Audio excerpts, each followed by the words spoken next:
Hello, Regina. Hello, Annie. Hello, Rosalind. How are you? I'm doing great, thank you. And how are you? I'm doing wonderful. And see, we have, I don't know how to pronounce this person's name, so I'm not going to try. Oh, it's Aniket. Aniket. Aniket. Hey, Linda, how are you? Hello, I'm good. How about you? Hello, Awesome. Linda. I'm good. How are you? I'm good, thank you. Good. Okay, somebody needed to move. Okay. I can't help them. They just haven't joined their room, which could be a problem. Yeah. Okay. Yeah, we're just gonna let them fend for themselves. There you go. Okay. How are you? Are we good? We're good. So Yeah. is this going to be everyone, or should we wait for anyone else? Or No, we're the three speakers. Okay. Aniket is our evaluator. and you're speaking as well, Linda? I am. Oh, great. Okay. So, and Regina, I don't know what level and whatever speech you're doing, so I don't know that we Yeah. have an evaluation form for you. I have the Okay. evaluation form for her and a beginning speaker, but I guess we don't need that. So if I can share my screen, I can go ahead and share with Regina the evaluation form, Regina's evaluation form with you. Okay. You wanted to evaluate Regina? Or Aniket, I'm sorry. Just No, trying to- Annika's not speaking. Annika's allegedly supposed to do all of it. Hey, yeah, so I will be evaluating Rosalind, but Okay. if you need me to evaluate Regina as well, I can do that. Should not be an That'd be issue. great. And then Yeah. if somebody would do me as well, that would be fine. Annika, if you can, that would be okay. Yeah, sure. Just give you something to do for evaluate three fabulous women. The thing, I will time, I guess, because we do not have a timer. Yeah. we don't- Okay. And they're all 5 to 7 minutes, correct? Mine's is, I'm doing an icebreaker. Let me read it. Okay. 4 to 6 minutes. Okay. Okay, we'll give you a standing ovation after your Okay, speech. but I need to see my screen. I'm looking at somebody else. Actually, I Yeah. can just remove myself off the screen altogether because I actually rewrote my speech late this afternoon. Okay. So I may need to glance at it. Now I'm looking at somebody's entire calendar. Yeah, I'm just Oh. trying to get, the evaluation form. Oh, okay. So just, right. just From bear with me. Cynthia. I that's what I said I was doing. I was going to get the evaluation form. Okay. And so yours is 4 to 6 minutes, correct, Regina? That's correct. Okay. So, green, yellow, red.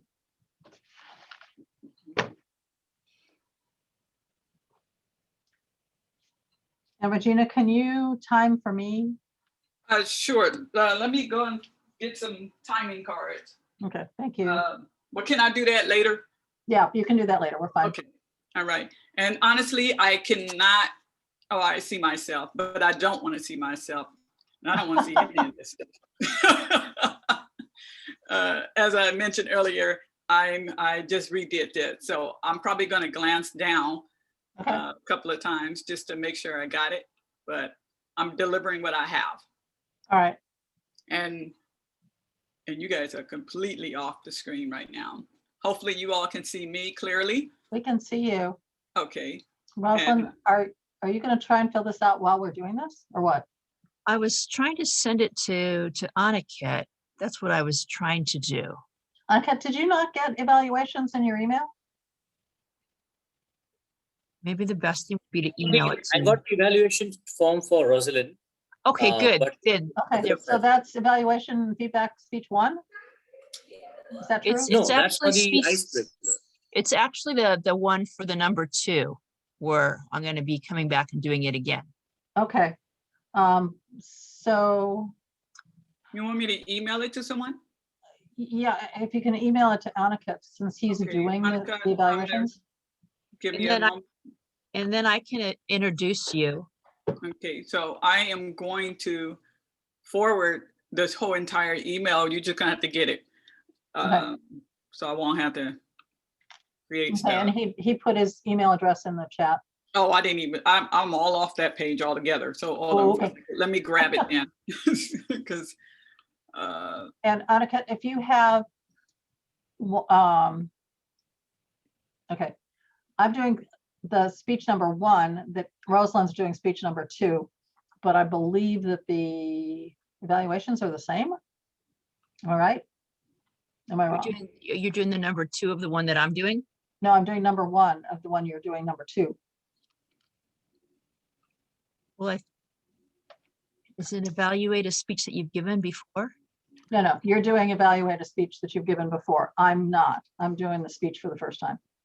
But it's not the icebreaker. No. You know, you have to do 2 evaluation and feedback speeches.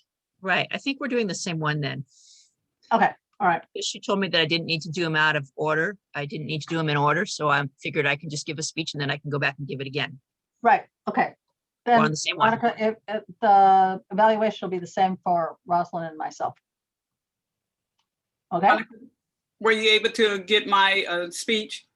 I'm doing the icebreaker, and it should have my title on there. Yeah, I've got your title. So when you're ready, let Not me you, know. Rosalind, Annika, because he's the one who's actually going to evaluate me. hello, yes. Monica, are Hi. you all set to do Yeah. the icebreaker? Yeah, I am all set to evaluate Rosalind's speech.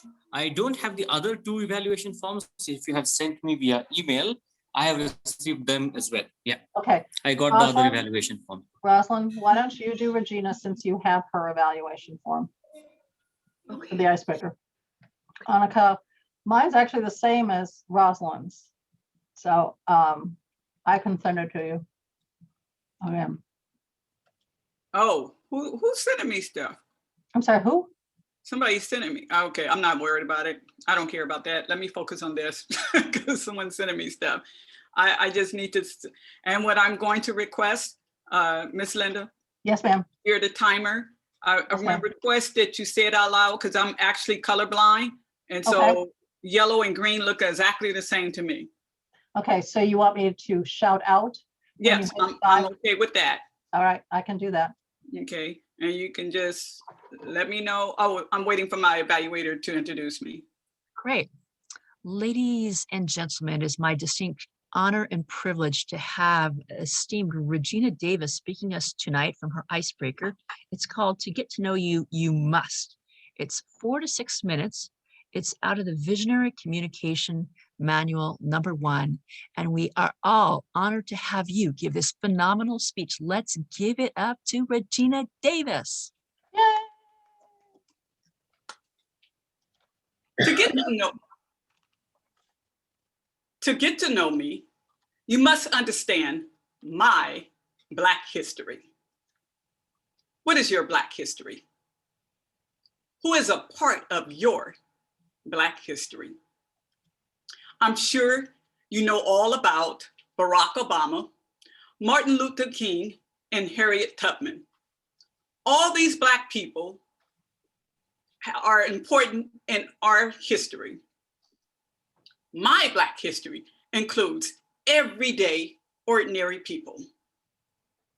I am a spiritual person, and that's by design.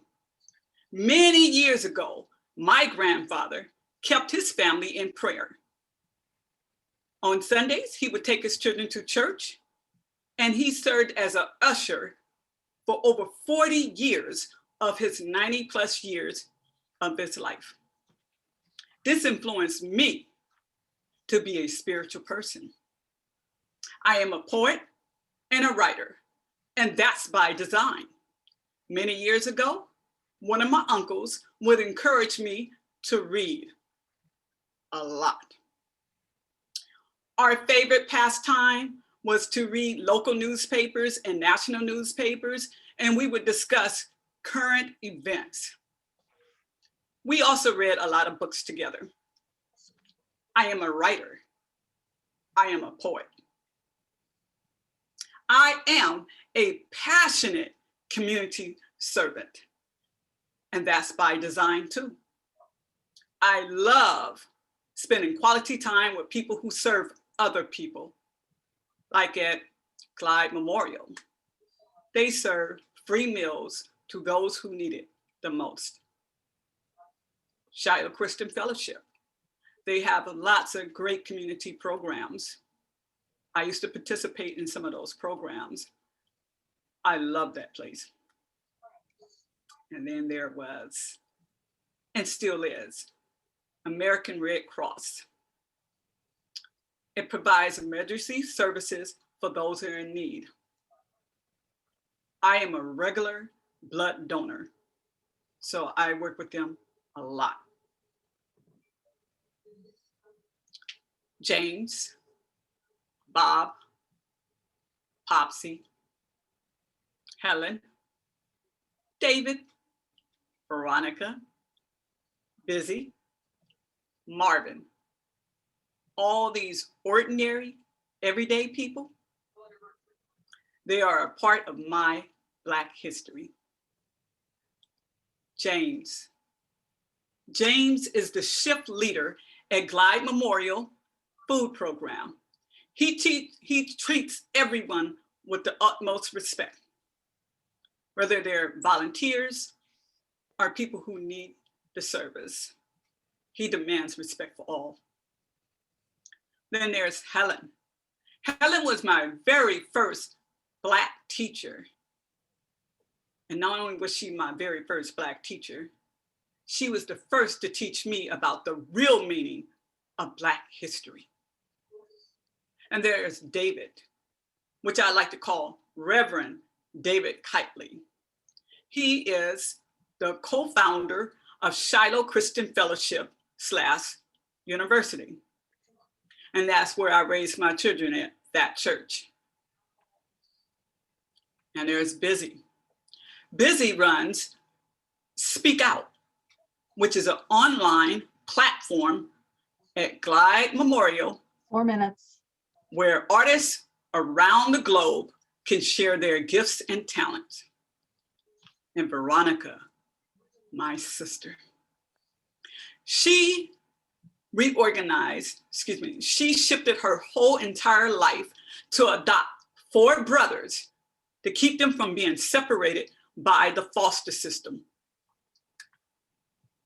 Their names are not in history books or on a plaque, but the actions that they take and have taken influence generations of people around the world.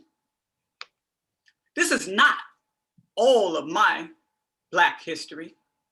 It's just a piece of my Black history. What is your Black history? And who is a part of your Black history? Wow. Thank you so much, Regina. I truly felt that from the bottom of my soul, and I can hardly wait to give you some incredible feedback on that beautiful speech. And can we all give her a round of applause, please? And let's give you a minute, Rosalind, to complete the evaluation. Okay. Beautiful job, Regina. Thank you.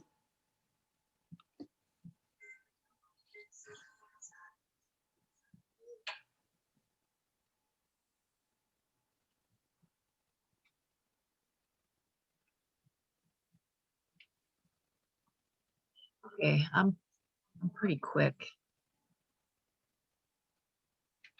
You still have 30 seconds. Okay.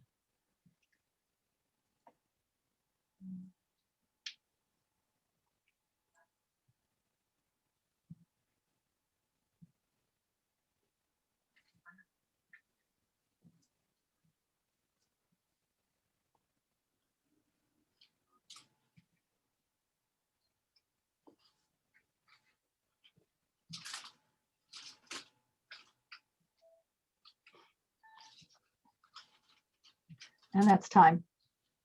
Okay. All right. So Regina, To me, this did not seem at all like your first speech. You've been out there speaking your heart and soul for a very long time, and I was really honored and privileged to go ahead and hear that story. And I'd like to share with you 3 things that really captured my attention.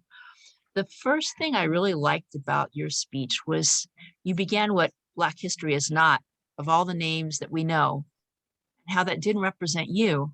And then you began to unfold with emphasis on particular key words, what was unique and different about you.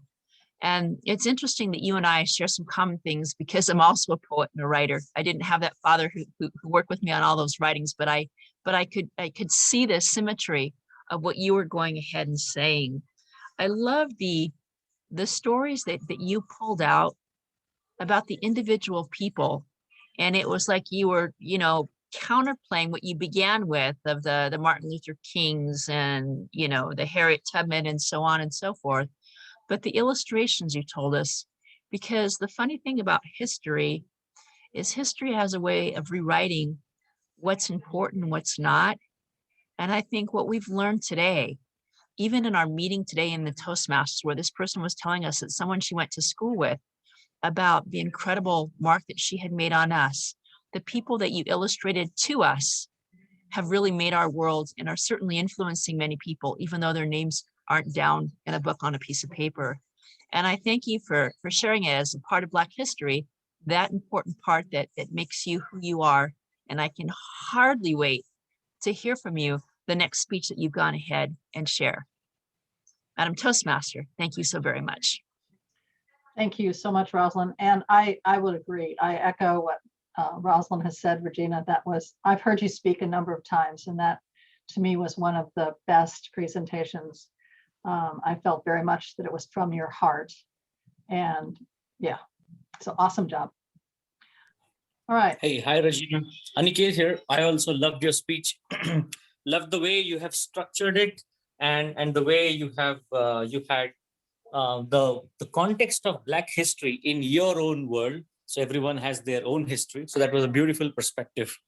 One thing that I may suggest you to add to this is your feelings. I was looking for how do you feel when you write, when you are donating blood. So when you talked about several different characters, but we were not able to visualize those characters. Maybe give them one quality, somebody who is an athlete, somebody who is maybe, I don't know, give us a way to connect to each of those characters. That'll be really good. That'll be one point from me. Thank you. And Very thank you. nice. All right, Anaki, do you want to introduce Rosalind? Yep, sure. Okay, just give me a second. I'm opening up the evaluation form. So Rosalind is delivering the evaluation and feedback, the first speech. So the objective of this speech is for the member to present a speech on any topic, receive feedback, and apply the feedback to a second speech. The purpose of this speech is for the member to present a speech and receive feedback on an evaluation. And as we know, in the contest season or even in the professional world as well, it's easy to get feedback, but the most difficult part is to incorporate that feedback and improve, taking those points and deliver the same speech again. So this is the first speech in that cycle. Over to you. All right. Are you ready, madam? And as you saw, I will hold up cards. You have any challenges with color? Nope. Okay. All right. Are you ready? I'm ready. Go. I'd like to begin and take you back to March of last year. And I'd like to ask you 3 questions I'd like you to ponder. As our country was going ahead and locking down in this thing that's called a pandemic, I was a teacher in the classroom, and I were to ask you, what advice would you give to students about the importance of education in our world today? Would be question number 1. As the months moved forward, we began to see that this pandemic was moving on longer than just a month. And I asked you, what advice would you give to students in the pandemic that we're experiencing right here and now? And as the semester came to a close, I added these protests. What would you recommend to students in this time of protest? Ladies and gentlemen, Madam Toastmaster, these are the same 3 questions. And as I was putting the speech together, it came to me, this book is more like an ethnographic study of history as it was unfolding. I've never actually used those words before, but it's a collaboration of 44 different essays from different people from all walks of life, of all the colors, backgrounds, and nationalities, going ahead and sharing what they thought was happening in our world today. I can almost see it as almost a career book. And so today I'd like to tell you a little bit about some people who are in the book, some of the things that they've said, and what are some of the reviews that have come about. So let me start with the youngest member in this book. The youngest member is a 12-year-old. His name is AJ Stunts. And AJ Stunts is not any ordinary individual. AJ Stunts is a very good friend with Tyler Gordon, whose picture went viral. But AJ Stunt is a motocross rider. He has been giving money to an organization to help feed homeless kids ever since he was young. And when I asked him the question, would you like to be in my book? He jumped at the opportunity. And as he was going ahead and stating all these different things about himself, he had a message, and I'd like to just go ahead and read you what it was that he said that he wanted to offer to the world. And this is a 12-year-old, the youngest contributor to this book. He said, my hopes are that people start to realize we are one community. We need to come together, look out for one another. Truly remember that it's great to give during the holidays, but also remember, everyone needs to eat each and every day of our life, just as Regina had gone ahead and shared in her speech. And I was so honored to have this 12-year-old in my book. It was like, wow, what is the world coming to next? The next person I want to tell you about is a lady who's on the other edge of the spectrum. She's 88-year-old, and her name is Pink Lady. Pink Lady has a show that runs every Sunday on cable, and she talks about all the things that your mother would tell you not to go ahead and talk about. And she's the most amazing person in the whole world. And she also wrote on one of my previous books, and she says, anything that Rosalind puts her hands on is something that's worth reading. And it was just such a beautiful testament to what's going on and what's happening around this. The other person I want to share with you is a lady who's a superstar. Her name is Songwriting Shane. Songwriting Shane and I had met as part of a group that was called the Arts for Peace Project. And she was a Grammy singing artist, and I was just myself who wanted to bring humanity together. And when she sat and she read the book, she was impressed about how it was bringing people together in these worlds, how it was changing people's hearts and minds. And she said, students must stay in our school today. They must stay in school. And if you'd like to see more of this, you can go to my Facebook page and you can see a review of what she said and some of the prominent people in the book. But there's also everyday people in the book. And so when we go back to the 3 questions I began with, number 1 is looking back at last March of last year, what would you say to students of today's world? Number 2, what would you say about the pandemic? And number 3, what advice would you give about the protest? All this and more is in this book, A Message for Tomorrow's Leaders. And I'm so grateful I was able to share this ethnographic study almost 6 to 8 months later to see where we've come. Madam Toastmaster, thank you very much. Slightly under 5 minutes, Rosalind. Wow. That was under 5 minutes? It was under 5 minutes. Oh, okay. I thought I saw the green one up. Yeah. Yes, I'm sorry. Okay, okay. Yeah. So I was within 5 minutes, yes? Yeah.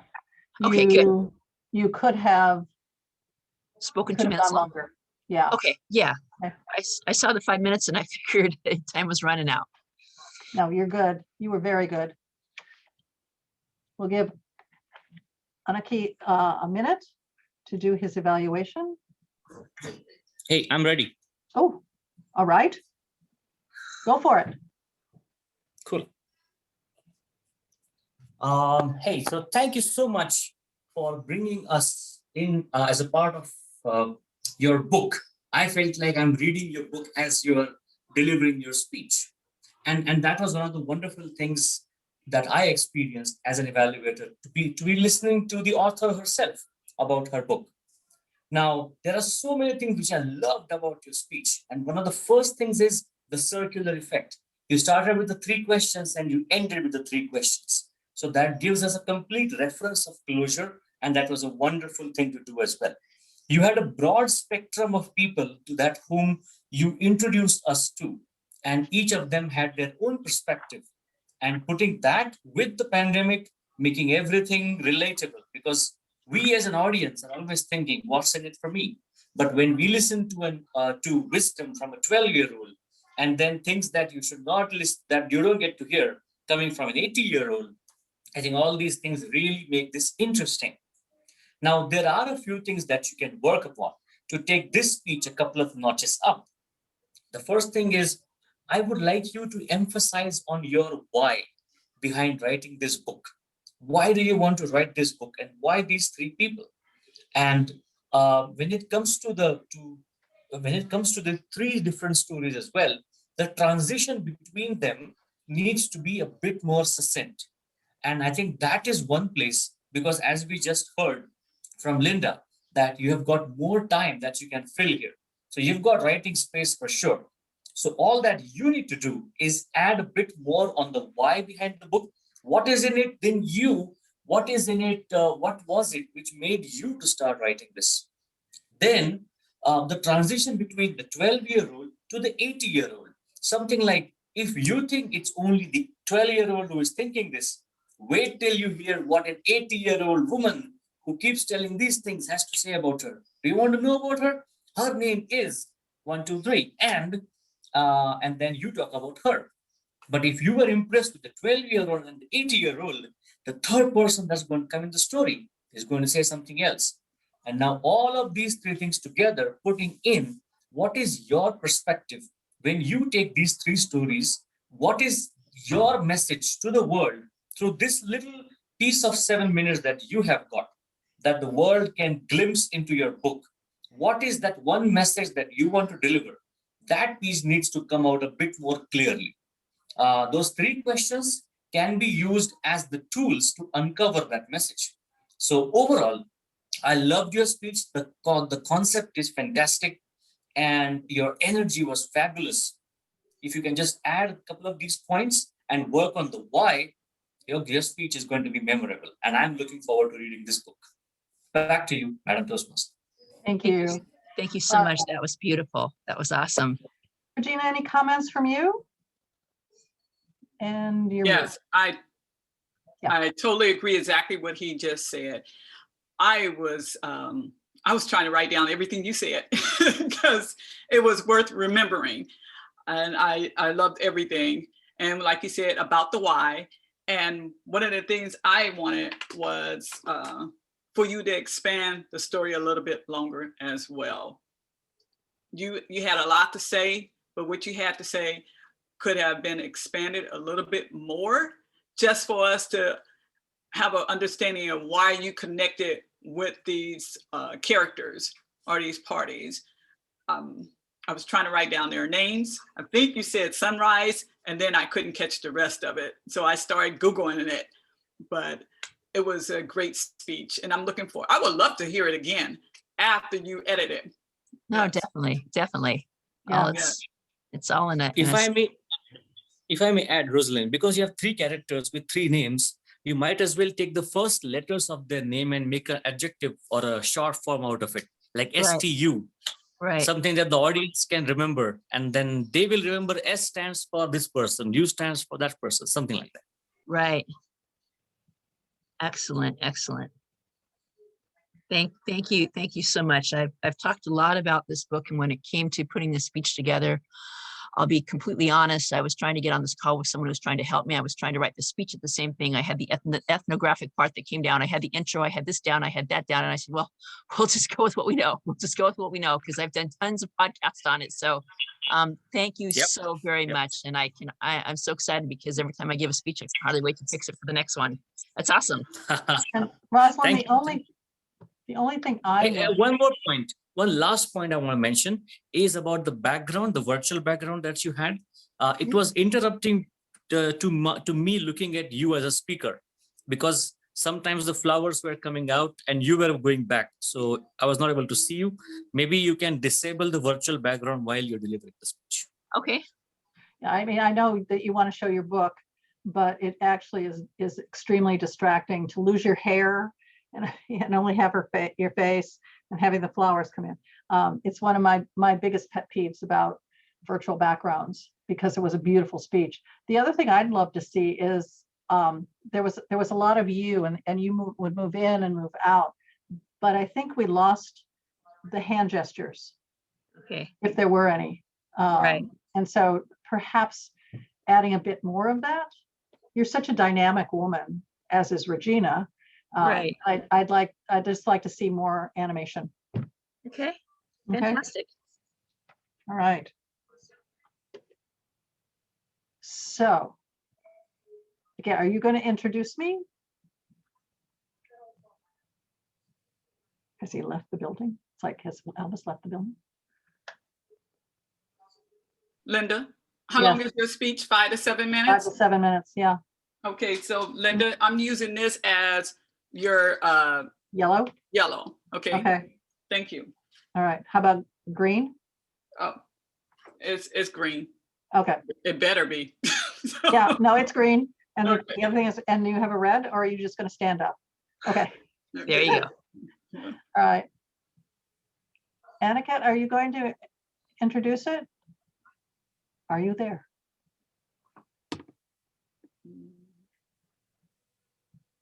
Maybe not. Regina, you may have to time me and evaluate me. Oh, okay. Okay. I think he's left the building. Do you have the evaluation form? No, but I can send it to you. okay. So Regina Davis, there you are. How do you send that while you're in a meeting, which is what I was trying to do? I don't know. I just go to my email and Okay, so maybe you don't share your screen and you just do it? Or do you have Yeah. do you have another one open? yeah, I have a whole bunch of stuff open. Okay. I Well, have, let's see, I have 1, 2, 3, 4, 5 tabs open in my Google Chrome. I have an Excel spreadsheet, and then I yeah, have, because I had purposely and intentionally opened up the evaluation forms that should have been on my desktop before this meeting started so that I could have shared them with people, and Yeah. they weren't there. I don't know what happened to them. yeah, all I did was I shared the email that actually Cynthia sent out for my room, which happened to be the same 2 evaluations that you and I were doing. Right. Okay. Anyhow, Linda, Yes, ma'am. are you doing speech 1? Yes, ma'am. Oh, okay, that explains it. I'm like, Yeah. that's So not it's the evaluation of feedback speech 1. okay. Yeah.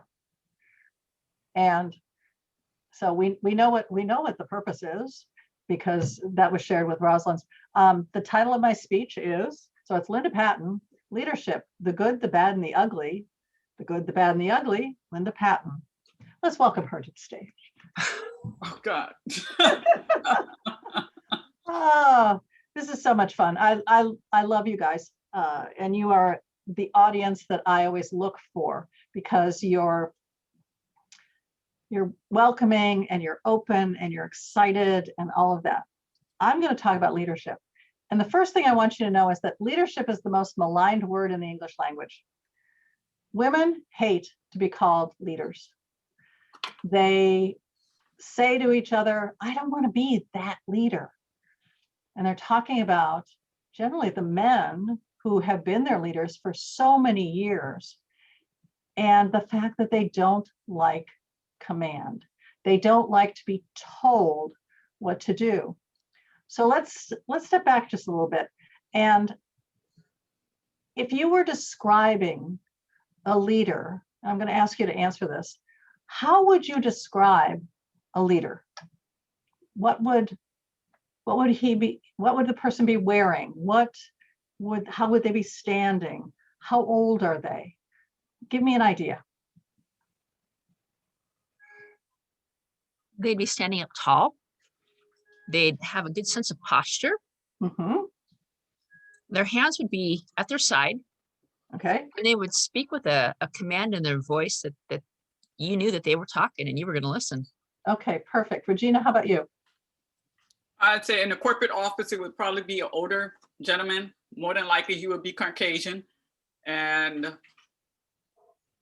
that's my spiel. Okay. And this is what I call the ugly of leadership. Generally, what we see is a male, maybe a little snow on the side of their head, definitely in command, definitely often in a suit, because that's how we see them. And it's interesting because when we think of a woman, oftentimes we're conflicted. Is she Cruella de Vil or Wonder Woman, or is she my mom?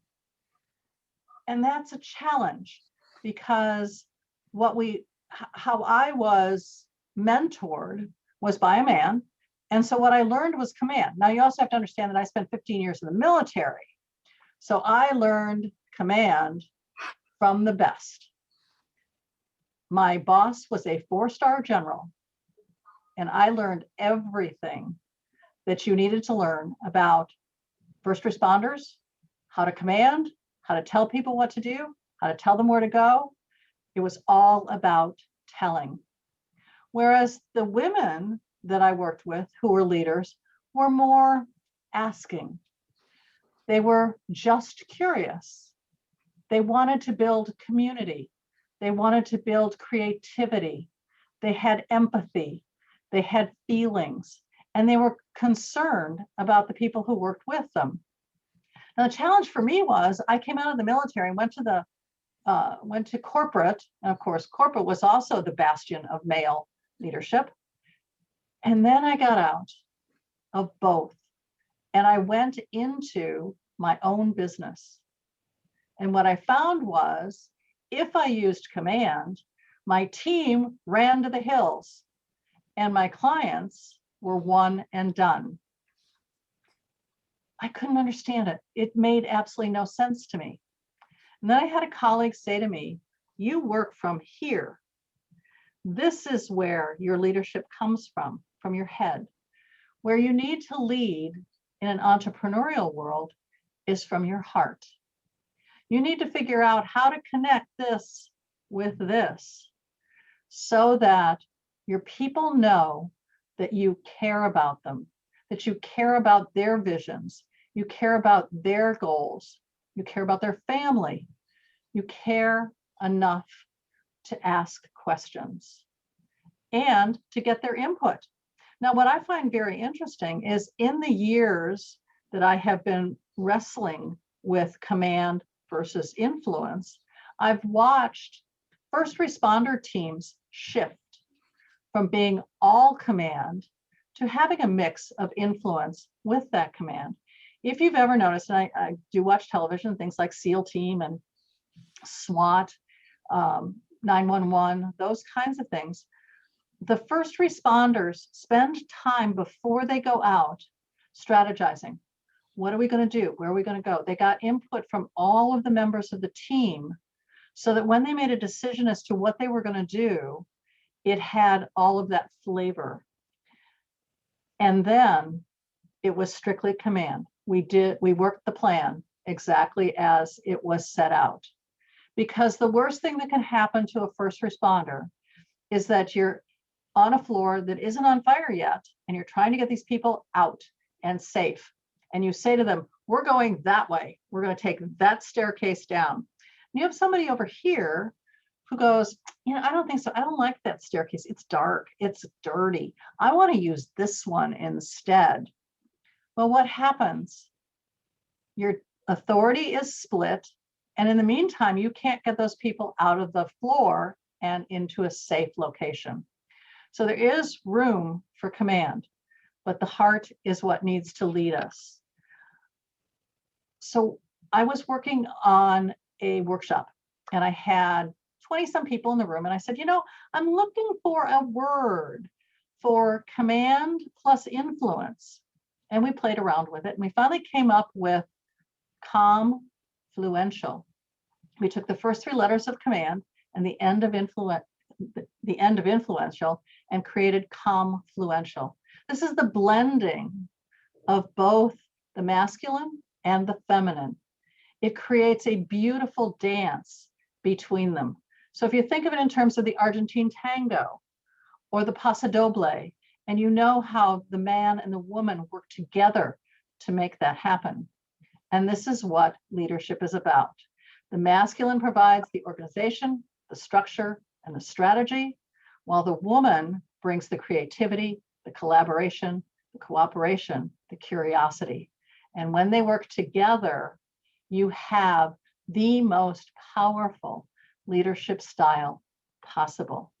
I invite you all to step into that dance and that arena of masculine and feminine working together. Madam Toastmaster. Thank you, Linda. That was very nice. Let's do a minute to give Regina a chance to complete her evaluation. You want me to time you? Okay.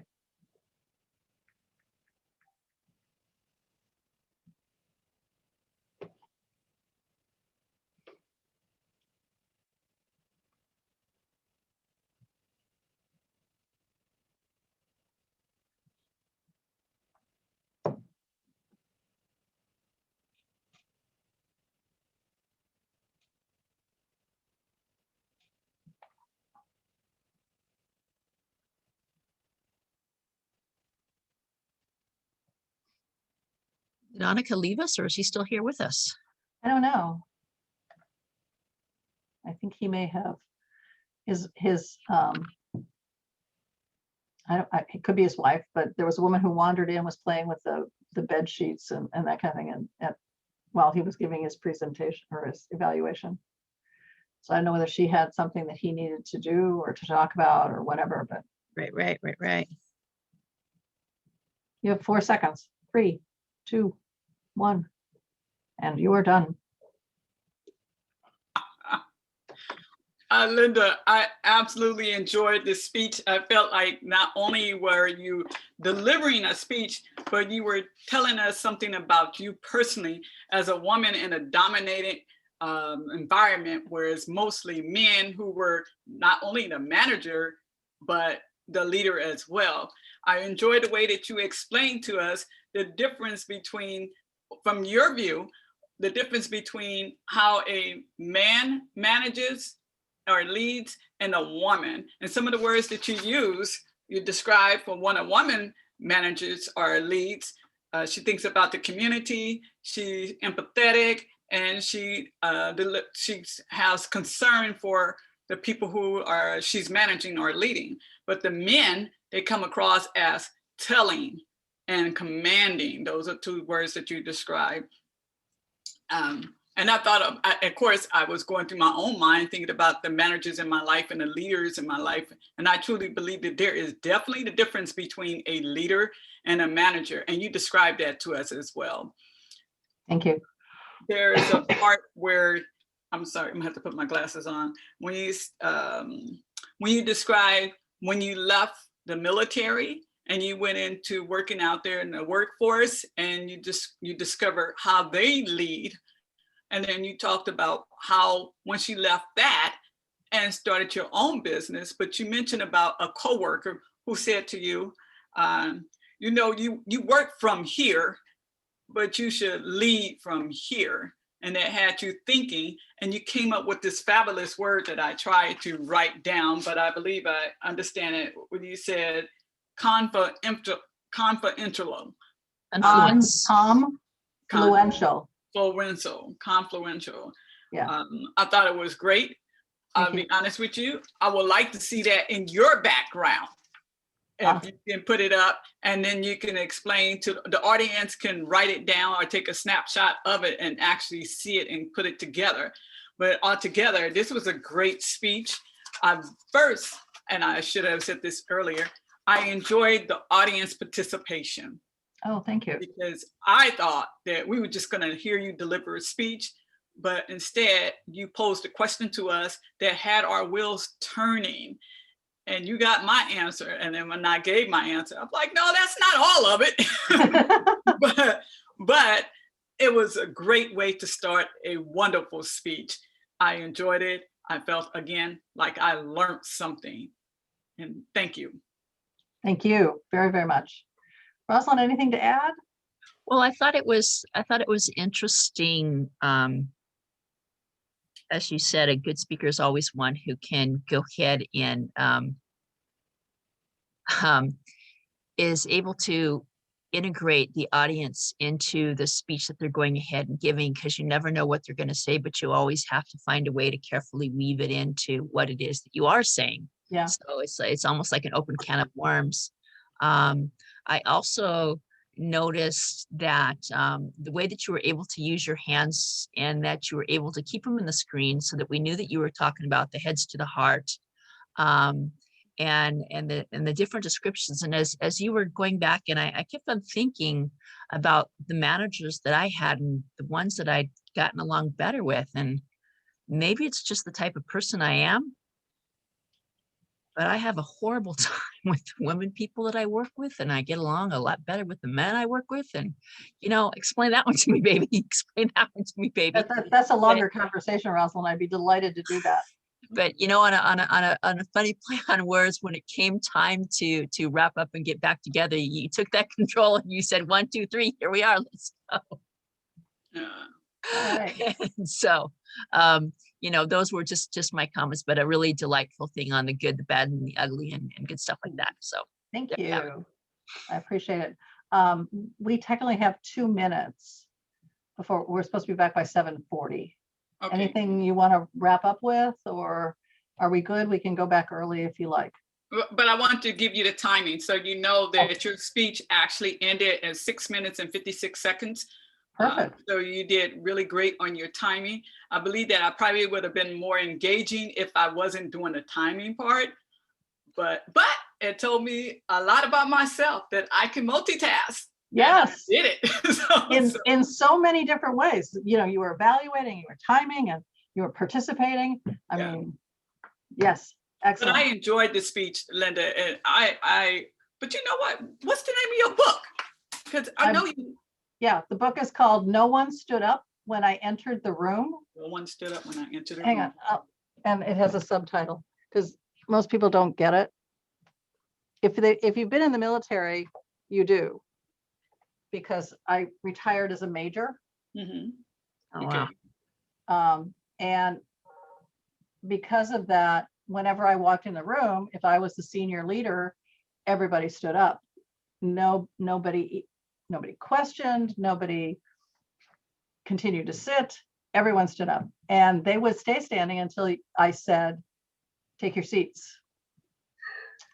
And it's very heady to have that kind of command of a room. The other thing I always thought was funny is I go, it's so warm in here. And somebody would instantly go to the thermostat and turn it down. Or, I could really use a glass of water, and I get like 3 of them. I go, yeah, it was that kind, it's heady. It's very heady to have that kind of respect. Mm-hmm. Now, I also had a sergeant who did not respect me, and that's a story for another time. Wow. Yeah. So we should go, and I am going to, down on the lower right-hand side, you have leave the room. Okay. And Rosalind, you can stop the recording.